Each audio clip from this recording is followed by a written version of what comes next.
আসসালামু আলাইকুম সুপ্রিয় বন্ধুরা, আমি এই মুহূর্তে পেঁয়াজের বীজতলা থেকে পেঁয়াজের বীজের আপডেট নিয়ে এবং পেঁয়াজের চারার আপডেট নিয়ে আপনাদের সাথে কথা বলবো।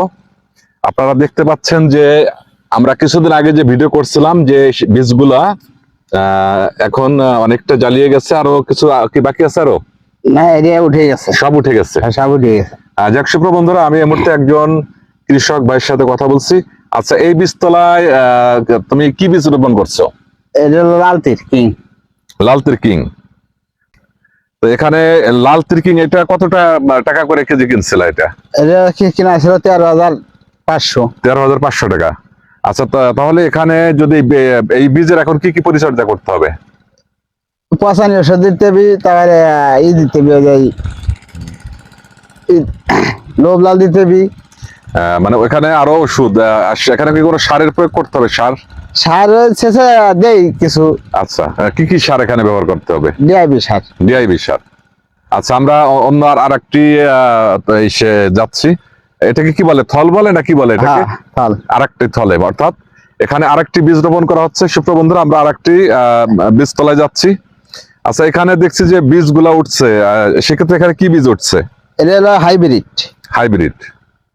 আচ্ছা, তো এই হাইব্রিড এটার বাজার মূল্য কত? বাজারে 30,000 32,000। 30-32 হাজার টাকা করে কিনা পড়ছে। এখন এই যে এখানে যে বীজ রোপণ করা হয়েছে, এখানে কি সব বীজ উঠছে, মানে আশানুরূপ আশা করছিলে? হ্যাঁ, এটা উঠছে। মানে আরো কি কোনো মানে এখানে চারা ওঠার সম্ভাবনা আছে? এটার কিছু উঠবার বাকি আছে, মানে আরো কিছু চারা উঠবে পরবর্তীতে। হ্যাঁ, আচ্ছা, দিলে উঠে যাবে এটা। আচ্ছা, সুপ্রিয় বন্ধুরা, আপনারা কৃষক ভাইয়ের মুখে শুনলেন যে এখানে এটা কিং হাইব্রিড, যে বীজটা সাধারণত আমরা আমেরিকা থেকে আমরা আমদানি করে থাকি। এটার দাম হচ্ছে 30-32 হাজার টাকা। এখান থেকে বীজ থেকে চারা গজিয়েছে এবং আরো কিছু চারা গজিয়ে যাবে যখন আমরা সেচ দেব তখন।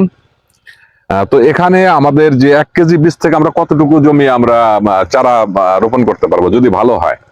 52-50, মানে 52%, মানে 1 কেজি 1 বিঘা।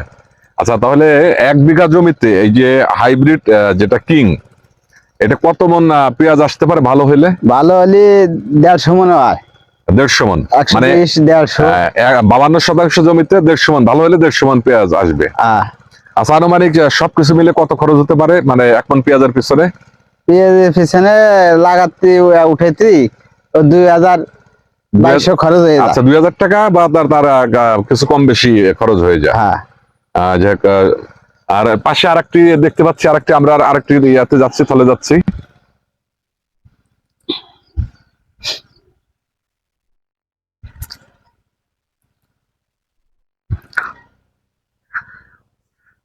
যাক সুপ্রিয় বন্ধুরা, আমি কয়েকদিন আগে আপনাদের একটা ভিডিও দেখিয়েছিলাম যে তারা বীজ রোপণ করছে, আজকে বীজ থেকে চারা গজিয়েছে। আমি আরেকটি থলে আসছে, আমাদের এখানে ভাষায় থল বলে। এখানে কি বীজ রোপণ করা হয়েছে? এটা হলো লাল তিরকিং। এটা লাল তিরকিং। আচ্ছা, এই লাল তিরকিং এটা কত করে কেজি কেনা ছিল বীজ? এটা কিনা ছিল 13,500। 13,500। আচ্ছা, এখন কি মানে যে আশানুরূপ, মানে যতটা আশা করছিলে ততটা কি, মানে এখান থেকে চারা গজিয়েছে বীজ থেকে? হ্যাঁ, এ বুঝি যা ইয়েছি তা উঠে গেছে। আচ্ছা, মানে যতটুকু মানে আশা করছে ততটুকু উঠে গেছে। এখন এই চারাটা ভালো হলে লাল তিরকিং এটার ফলন কেমন? এটার ফলন 120 মন বরাদ্দ দেয় ফলে। মানে যদি ভালো হয় সেক্ষেত্রে 120 মন বরাদ্দ, অর্থাৎ 52% 120 মন। যাই হোক, এটার কি পরিচর্যা করতে হবে এই চারার জন্য? ওই যে পচানি ওষুধ দিতে হবে, তারপরে মানে পচানি ওষুধটা আমি বুঝতে পারি, একটু যদি বোঝায় বলতে। পচানি মানে যে মরে ধরে যাতে না যায়। আচ্ছা, যাতে মানে কোনো রোগ বালাই যাতে না লাগে। আচ্ছা, সুপ্রিয় বন্ধুরা, আপনারা আমার এত সময় ভিডিও দেখলেন, সেক্ষেত্রে আমি বলবো যে অপার সম্ভাবনাময় সোনার বাংলাদেশ, আমাদের দেশে কৃষক কৃষানীরা অক্লান্ত পরিশ্রম করে যাচ্ছেন দেশের খাদ্য চাহিদা মেটানোর জন্য। আর আপনারা জানেন যে আমি মূলত যে ভিডিওগুলো করে থাকি তা হচ্ছে কৃষির উপরে। আর এখানে আমি একটি কথা না বললে নয়, আমি বারবার বলে আসছি, আমার প্রেরণার জায়গা, আমার উৎসাহের জায়গা ডাক্তার শাইখ সিরাজ স্যার। আমি যখন ওনার ভিডিও দেখতাম ছোটবেলা থেকে, তখন খুব মন দিয়ে দেখতাম। এখানে আরেকটি কথা না বললে নয় যে একটা সময় তো আমাদের বিনোদনের একমাত্র পথ ছিল শুধুমাত্র বিটিভি। আর বিটিভিতে যখন ওনার অনুষ্ঠানগুলো হতো আমি খুব মনোযোগ সহকারে দেখতাম। তখন থেকে আমার চিন্তা ছিল যে, আমার একটা ইচ্ছা ছিল যে স্যারের মতো যদি আমিও কখনো ভিডিও করতে পারি সেক্ষেত্রে নিজেকে ধন্য মনে করবো। যাই হোক প্রিয় বন্ধুরা, আপনারা নিয়মিত কৃষির আপডেট পেতে এবং আমাদের কৃষক ভাইদের কথা শুনতে আমার ভিডিও দেখতে থাকুন। আর আপনারা যেখান থেকে দেখছেন আপনাদের সবার প্রতি অকৃত্রিম ভালোবাসা, সবার সুস্বাস্থ্য দীর্ঘায়ু কামনা করছি। পাশাপাশি আপনারা প্রত্যেকের জায়গা থেকে স্বাবলম্বী হন, এই আশাবাদ ব্যক্ত করে আমি আজকের মতো এখানে শেষ করছি। আল্লাহ হাফেজ।